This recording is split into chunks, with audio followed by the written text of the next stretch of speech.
오늘 우리가 보고 있는 말씀은 고린도전서 7장 말씀입니다. 고린도전서 후서는 사도 바울이 고린도 교회에다가 보낸 편지이죠. 고린도라고 하는 지역은 항구 도시입니다.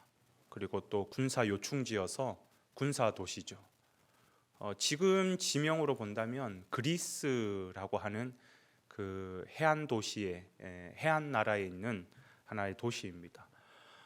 항구 도시이고 또 군사 요충지고 무역업이 발달하고 군사 시설이 발달을 하겠죠. 돈이 많습니다. 군인들도 많고요. 또 외국인들도 많이 있고 돈이 있으니까 귀족들도 많이 있고. 자, 이런 도시 배경이라고 한다면 자연스럽게 어떤 특징을 갖게 되냐면 성적으로 문란해집니다. 이 고린도라고 하는 지역이 바로 그런 지역이죠. 그렇기 때문에 고린도 교회 안에도 이 성적인 문제가 거론이 됐었죠. 우리가 5장에서 살펴봤을 것입니다. 그래서 이제 자연스럽게 나타나는 또 하나의 문제가 뭐냐면 결혼에 대한 문제예요. 결혼에 대한 문제. 그럼 결혼을 어떻게 할 것인가? 소위 은혜를 받아서 성령 충만한 거룩한 무리들, 금욕주의파 또는 거룩한 사람들, 이런 사람들은 뭐라고 얘기하냐면 것 봐라, 음욕이 문제잖아. 그러니까 결혼한 것은 옳지 않다. 결혼하고 나서도 막 저렇게 불륜을 하고 결혼하고 나서도 저렇게 가정들을 방치해두고 이 문제잖아. 그러니까 결혼을 하면 안 된다. 독신주의가 하나님께서 기뻐하는 거다. 그렇게 가는 사람이 있는가 하면 아니다. 가정이라고 하는 제도도 하나님께서 주신 거다. 우리가 죄 때문에 그런 거지. 그 죄를 잘 다스리고 가정을 지키면 결혼하는 것도 좋은 것이다. 이제 그런 의견들이 나뉘기 시작하죠. 고린도 교회 안에도 이미 결혼한 사람들이 있을 거고 또 결혼을 준비하고 있는 홍기가 찬 청년들도 있을 것이고 과부 가운데서도 독신으로 살겠다 하는 과부가 있을 것이고 또 재혼을 계획하고 꿈꾸는 그런 과부들도 있을 것이고 믿지 않는 남편이 있는 아내도 있을 것이고 믿지 않는 아내가 있는 남편도 있을 것이고 다양한 사람들이 있는데 그들 안에 바로 이 결혼에 대한 문제, 혼인에 대한 문제 때문에 또 분쟁이 생기고 다툼이 일어난 것입니다. 도대체 이 혼인은 어떻게 해야 되는가? 하나님은 이 혼인에 대해서 어떻게 바라보는가? 이에 대한 사도 바울의 권면이 뭐냐면 17절에 나와 있습니다. 17절 제가 한번 읽어볼게요. 오직 주께서 각 사람에게 나눠주신 대로 하나님이 각 사람을 부르신 그대로 행하라. 내가 모든 교회에서 이와 같이 명하노라. 이 혼인에 대한 하나님의 뜻이 뭐냐면 하나님 부르신 대로예요. 하나님 주신 은사대로예요. 내가 하나님께서 결혼을 해야 되겠다라는 그런 부름으로 주셨다 그러면 그럼 결혼하는 것이고 독신으로 부르신 그런 은사가 있다 그러면 독신으로 사는 것이고 이게 정해진 어떤 틀이 있는 것이 아니라 하나님께서 각자 부르신 대로 행하면 된다라고 얘기하는 것입니다. 사실 이 혼인 제도라고 하는 것은 이미 하나님께서 창조 때에 주신 하나님이 주신 제도잖아요. 그죠? 뭐라고 말씀하셨어요? 아담 보고 독처하는 것이 좋지 못하니 내가 너를 위해서 아내를 만들어 주겠다. 그러면서 하나님께서 직접 갈빗대를 취해서 하와를 만들어 주시잖아요. 하나님께서 만들어 주신 제도입니다. 여러분, 사실 이 가정이라고 하는 것은 하나님께서 최초로 세운 교회입니다. 공동체입니다. 믿음의 공동체, 최초의 교회가 가정이에요.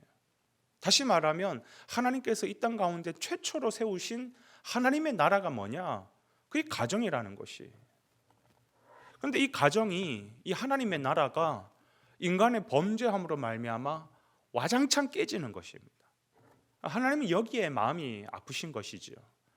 이후로 이 아름다운 혼인 제도라고 하는 것은 사실상 하나님께서 반드시 혼인해야 돼, 반드시 하지 말아야 돼, 이런 명령으로 가는 것이 아니라 부르신 은사대로 하나님께서 하기를 원하셨다라는 것입니다.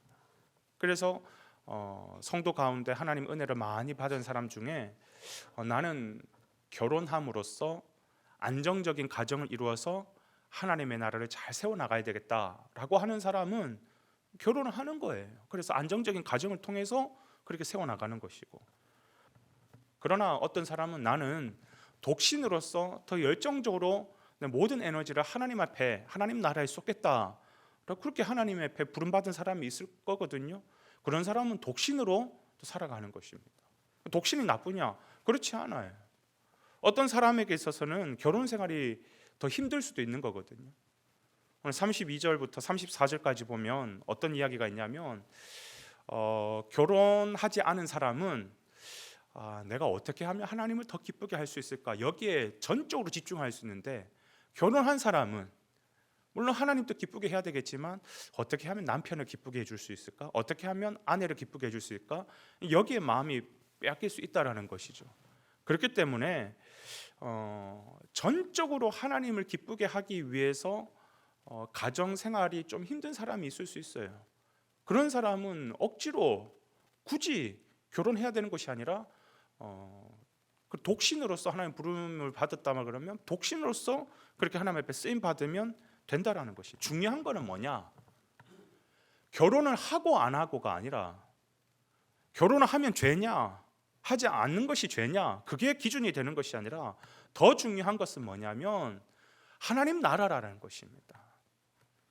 하나님은 결혼 생활, 가정 제도라는 것을 주신 것도 하나님 나라, 최초의 하나님 나라로서 이 가정을 통해서 잘 세워나가기를 원했는데 그게 깨졌단 말이에요.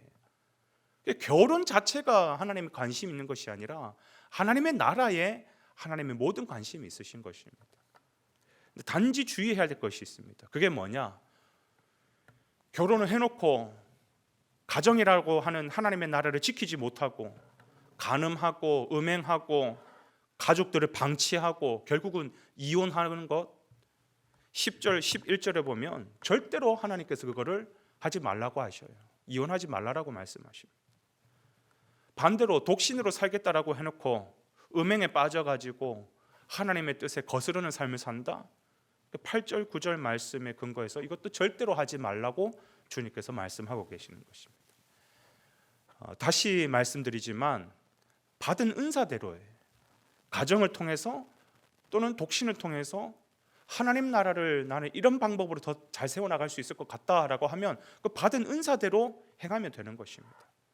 중요한 것은 하나님은 가정을 통해서든 또 독신의 삶을 통해서든 무엇에 마음이 있으시냐? 건강한 하나님의 나라를 세워나가는 것에 마음이 있으시다라는 것입니다.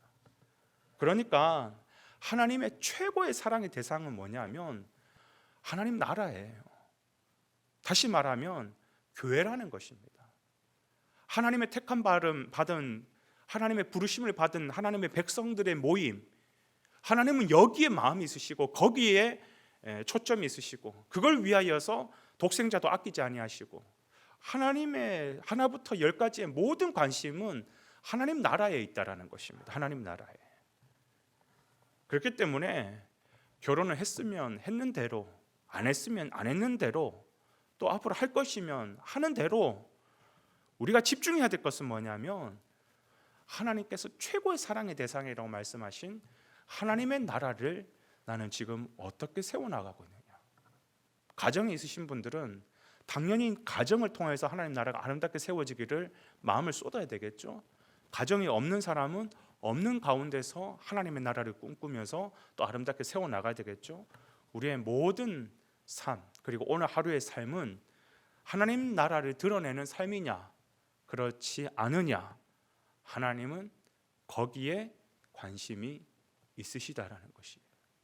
여러분이 어떤 모습이 있든지 간에 하나님의 나라를 꿈꾸시고 그 하나님의 나라를 건강하게 세워나가는 그런 하나님의 나라의 킹덤 빌더가 되는 그런 귀한 저와 여러분 되시기를 주님의 이름으로 축원해 드립니다.